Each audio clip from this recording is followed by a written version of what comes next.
सिरोंज वालों बताओ, अयोध्या में राम मंदिर बनना चाहिए या नहीं बनना चाहिए? जोर से बोलो, बनना चाहिए या नहीं बनना चाहिए? एक कांग्रेस पार्टी 70 साल से राम मंदिर को अटका रही थी, लटका रही थी, भटका रही थी। मोदी जी ने एक दिन जाके भूमि पूजन किया और 22 जनवरी को रामलल्ला की प्राण प्रतिष्ठा हुई। কংগ্রেস 70 বছর ধরে নানা টালবাহানা করে অযোধ্যায় রাম মন্দির নির্মাণ করেনি। শুধু তাই নয়, কাশ্মীরে 370 ধারা বাতিল করেনি। উল্টো পাকিস্তানি অনুপ্রবেশকারীদের সীমান্ত পেরিয়ে নাশকতায় মদদ দিয়েছে এই কংগ্রেস। এভাবেই কংগ্রেসের বিরুদ্ধে কামান দাগেন স্বরাষ্ট্রমন্ত্রী অমিত শাহ।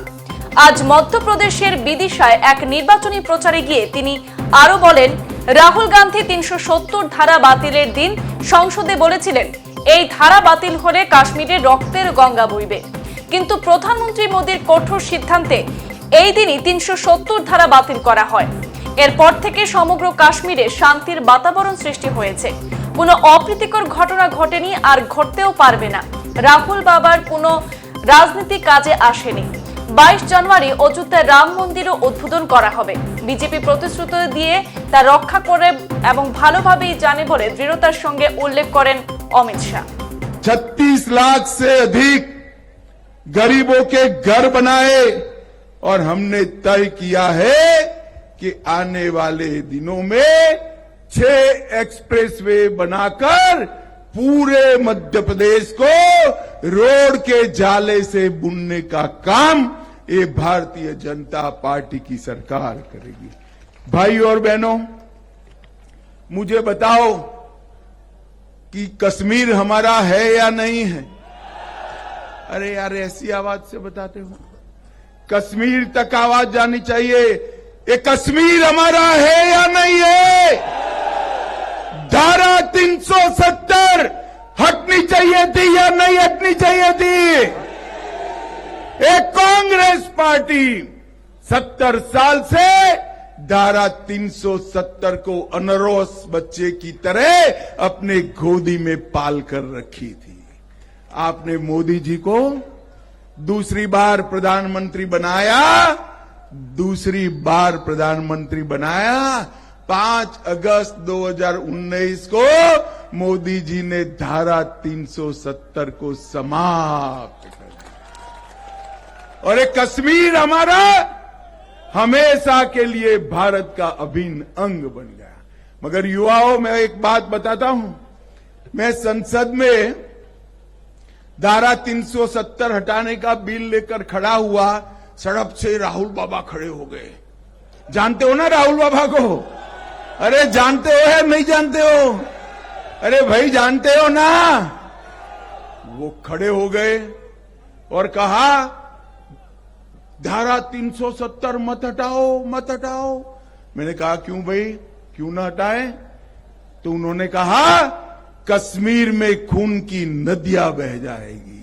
राहुल बाबा, 4 साल हो गए, 4 साल खून की नदियां छोड़ो, कंकर चलाने की हिम्मत नहीं है, कंकर चला।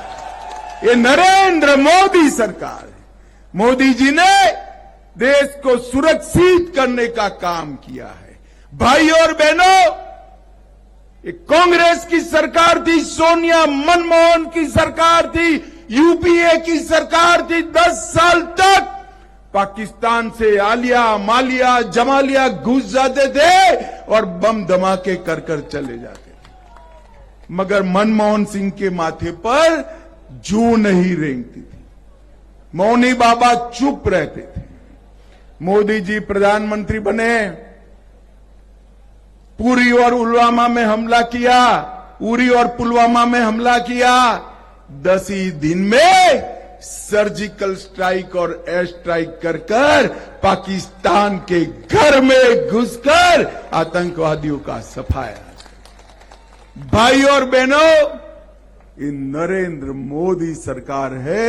नरेंद्र भाई ने देश को सुरक्षित करने का काम किया। हमारी अर्थव्यवस्था 11वें नंबर पे थी। मोदी जी ने सिर्फ 9 साल के अंदर 11वें नंबर से 5वें नंबर पर लाने का काम किया। इन लोगों ने हमेशा तिरंगे का अपमान किया। मोदी जी ने तिरंगे को चंद्रयान के साथ चंद्रमा पर पहुंचाने का काम किया। G20 में दुनिया भर के राष्ट्राध्यक्षों को यहां लाकर दिल्ली डिक्लेरेशन से दुनिया में भारत की कूटनीति का ध्वज फहराने का काम नरेंद्र मोदी जी ने किया।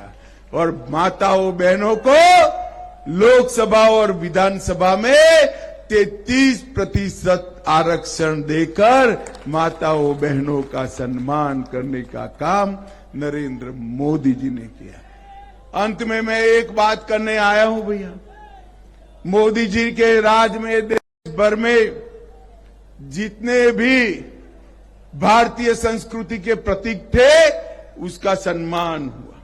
उज्जैन में महाकाल लोक बना, सोमनाथ का मंदिर सोने का बन रहा है, बद्री धाम का उद्धार हुआ, केदार धाम का उद्धार हुआ और अयोध्या में राम मंदिर बन गया। सिरोंज वालों बताओ, अयोध्या में राम मंदिर बनना चाहिए या नहीं बनना चाहिए? जोर से बोलो, बनना चाहिए या नहीं बनना चाहिए? एक कांग्रेस पार्टी 70 साल से राम मंदिर को अटका रही थी, लटका रही थी, भटका रही थी।